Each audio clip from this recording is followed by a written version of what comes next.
My name is Martin Eland. I'm the Survey Operations Manager here at W.D.M. I've been here for just over 24 years so far.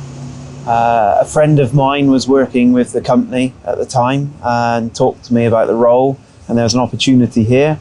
I came here to start learning about what goes on to maintain the roads, and have been here ever since. I enjoy the variety and the problem solving. I like the organisation and programme planning of trying to resolve all the issues, and then the satisfaction that comes from completing the project.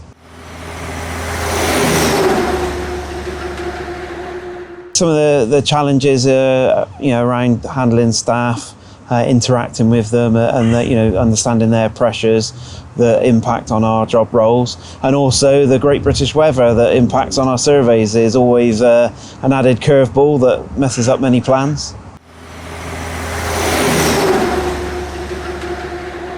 When I started, we did a lot of visual surveys on the highway network. So we used to doing CVI surveys on A roads, B roads, C roads. That then changed to scanner surveys in the late 2000s. Scanner has obviously been prominent for many years, and then obviously we're transitioning currently into the PAS 2161 surveys that are taken over from scanner or working alongside scanner.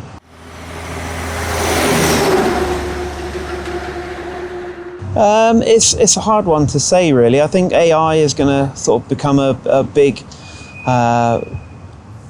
asset that's going to impact on the data analysing side of things, but it's a sort of an unknown quantity of what it's going to actually achieve. It can do lots of things, but some of the surveys that we do, the numbers speak for themselves. So the laser data that's picked up from scanner, AIs can't change that, so I'm not sure how it will impact on some things, but it will certainly look at data sets and offer new insights.